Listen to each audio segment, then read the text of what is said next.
2026년 민법이 개정되었습니다. 상속 및 유류분 제도에 큰 변화가 있습니다. 해륜 상속인의 상속권을 박탈할 수 있게 되었습니다. 그리고 기여분으로 간병이나 재산 유지에 기여해서 받은 증여 같은 경우는 유류분 반환 대상인 특별수익에서 제외되었습니다. 그리고 유류분 반환 방식의 경우에 있어서도 기존에 원물로 반환하던 것을 금전으로 하게 되었습니다. 이러한 내용이 어떠한 의미를 가지고 어떻게 영향을 미치고 어떠한 절차로 이루어지는지 한번 살펴보겠습니다.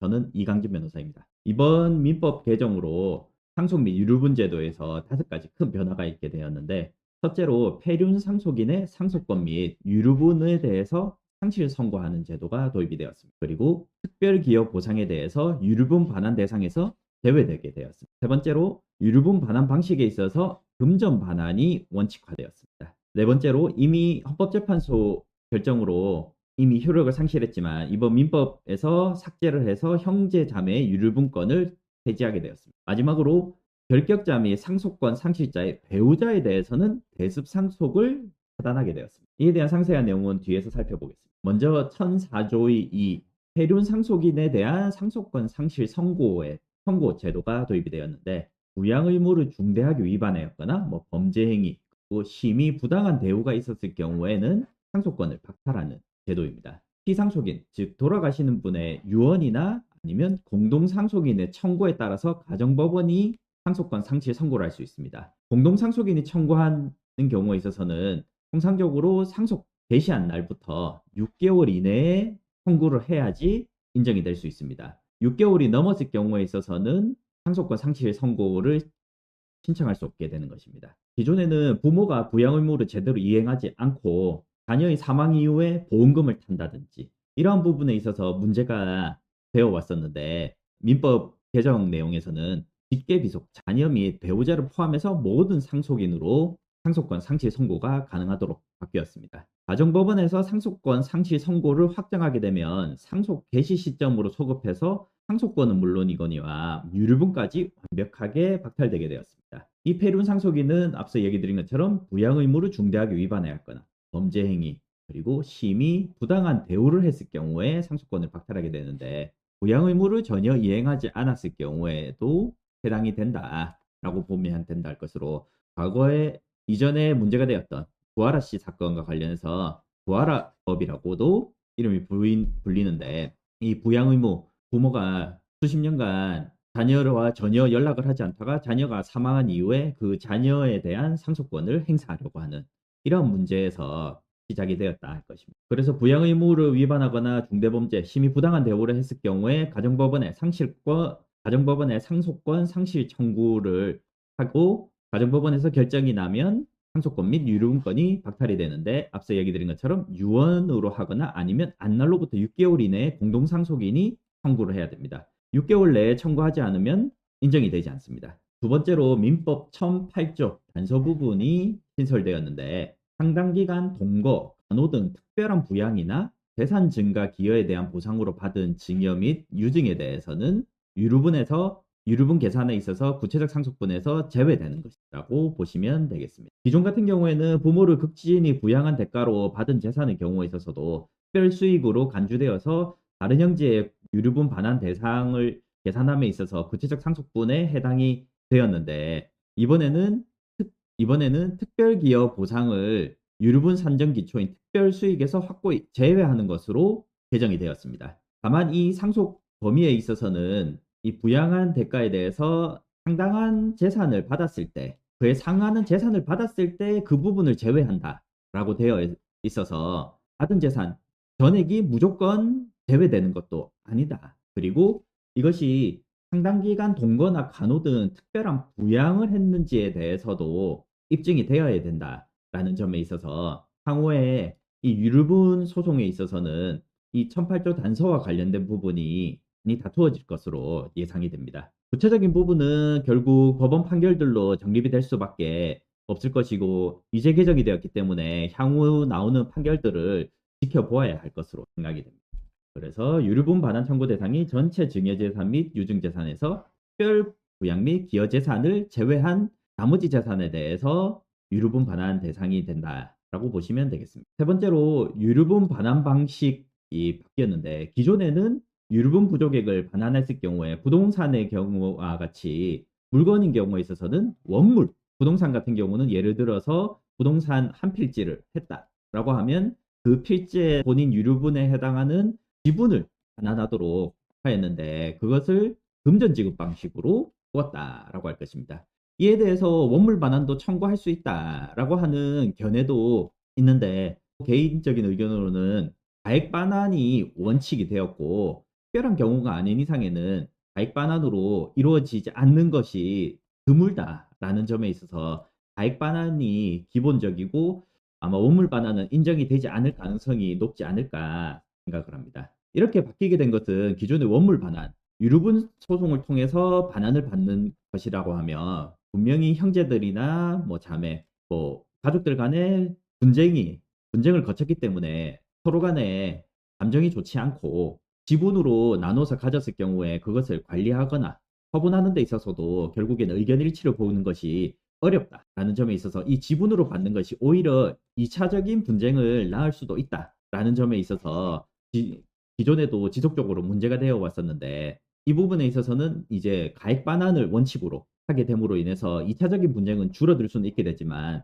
반환을 해야 되는 입장에서는 예를 들어서 부동산이다라고 했을 경우에는 기존에는 지분만 넘겨주면 끝이 났었는데 지분이 아니라 가액을 반환해야 되기 때문에 금전적인 여유가 없고 부동산 지분만 많은 경우에 있어서는 결국 이 부동산 자체를 매각을 해야 될 수밖에 없는 상황에 처할 수도 있다라는 점에 있어서 소송 과정에서 판결 이후에 어떻게 대응해야 될지까지 함께 고민을 해야 될 필요성이 있지 않은가 생각이 들고 그리고 부동산 같은 경우는 지분의 경우에 있어서는 가액이 얼마이든 간에 상관없이 지분을 받으면 그만인 부분이기 때문에 기존에는 이 부동산 가치에 대한 큰 다툼이 없었으나 가액 반환이라고 한 다음에 현재 이 부동산 가치가 얼마나 하는지에 대해서 감정평가를 통해서 하게 되겠지만 이 감정평가로 충분히 드러나지 않는 토지들 같은 경우나 아니면 단독주택 같은 경우에 있어서도 사실 주변의 거래 상황이 많은 경우에는 상관없지만 거래가 많지 않은 경우에 있어서는 이러한 금액을 평가하는 것이 사실 충분하지 않을 수 있기 때문에 이 감정평가에 대해서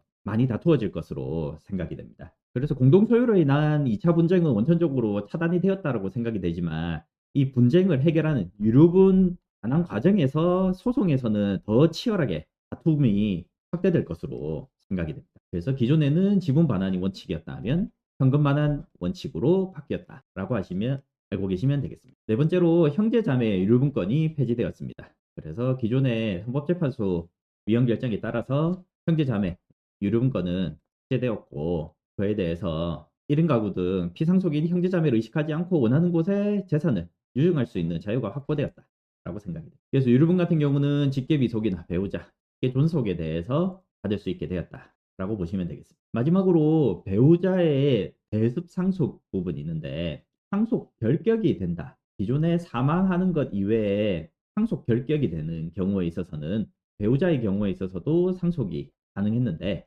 이번 개정으로 상속 결격, 특히나 상속권 상실 선고를 받아서 결격이 되는 경우에 있어서는 배우자가 대신 상속받는 자녀가 있을 때 배우자가 있고 이 자녀에 대해서 상속을 하고 싶지 않아서 상속권 상실 선고를 받는다든지 아니면 유언으로 한다든지 했을 경우에 이 자녀는 받지 못하지만 배우자가 자녀를 대신해서 대습 상속이 가능했던 부분을 이번에도 폐지를 해서 대습 상속을 원천적으로 차단을 했다 할 것입니다. 배우자 같은 경우는 사실상 혼인관계에 있다라고 하면 경제적 공동체나 마찬가지이기 때문에 대습 상속이 된다 하면 이 폐륜 상속인에 대해서 상속 결격이나 상속권 상실 선고를 받는 것이 무의미해질 수 있기 때문에 이러한 부분을 두었는데 그럼에도 불구하고 상속권 상실 선고를 받는다 하더라도 직계 비속인 자녀, 즉 본인의 기준으로 자녀가 있고 또 손자나 손녀가 있다라고 했을 경우에 이 자녀에 대해서 상실 선고나 유언으로 상실에 대해서 한다고 하더라도 배우자한테는 가지 않게 된다 하지만 손자 손녀에게 가게 되고 결국 이 손자 손녀에게 간 돈을 부부가 관리하게 되는 경우들도 발생하기 때문에 이러한 과정에서 사실상 이 직계비속의 대습 상속이 가능하다는 부분 때문에 향후에 이러한 폐륜 상속인에 대한 상속권 상실 선고가 얼마나 효력을 가질지 아니면 또 다른 문제를 낳을지 이런 것들을 좀 지켜볼 필요가 있지 않나라고 생각이 듭니다. 형제자매 유류분권 폐지 같은 경우는 2024년 4월 25일부터 즉시 상실이 됐다 할 것이고 상속권 상실 선고라든지 기여분 특별수익 제외 부분은 2024년 4월 25일부터 상속 개시한 건, 즉 그때 이후에 사망한 건부터 적용이 된다라고 할 것이고, 이번에 2026년 3월에 시행이 되었지만 소급 적용이 되므로 기존에 혹시 유류분 소송이라든지 분쟁이 있을 경우에는 해당 부분과 관련해서 적극적으로 주장할 필요가 있지 않나 보입니다. 그리고 가액 반환과 관련해 가지고는 법 공포 시행 이후 신규 상속권부터이기 때문에 소급 적용이 불가능합니다. 그래서 2026년 3월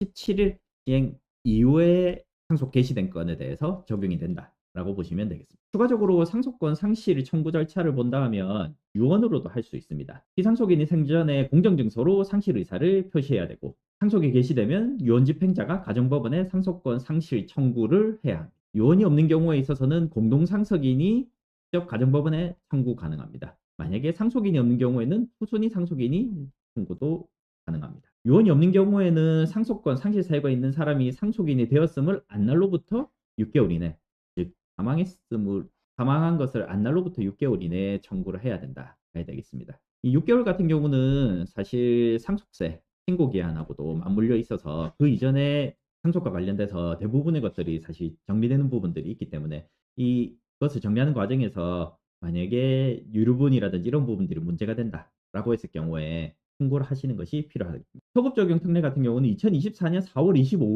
25일부터 시행령 상속이 개시된 건에 있어서는, 예를 들어서 2024년 5월 1일이다라고 하면 이미 6개월이 넘었기 때문에 상속권 상실 청구가 불가능한데, 다만 이번 법 시행일부터 17일입니다. 17일부터 6개월이 되는 날까지, 즉 2026년 9월 16일까지는 청구가 가능하다고 식으로 적용을 해놨기 때문에 반드시 해당 부분에 대해서는 늦지 않게 청구가 이루어져야지 되겠습니다. 이러한 상속권 상실 청구에 대해서 법원은 미성년 자녀에 대한 부양 의무를 위반했는지, 아니면 뭐 부모에 대한 부양 의무, 이런 부분들을 판단하게 될 것이고, 뭐 기존에 대해서도 뭐 중대범죄에 해당한다든지 아니면 심의부당한 내용, 학대나 유기 등을 했는지 이런 부분 등을 살펴보게 될 것이고, 뭐 양육비 미지급 내역이라든지 가출 신고를 했다든지 연락 두절 기록이라든지 주변의 진술이라든지 뭐 객관적인 자료들이 있다 하면 이러한 입증 자료가 반드시 준비되어야 할 것입니다. 상속권 상실이 확정이 되면 소급하에서 상속권이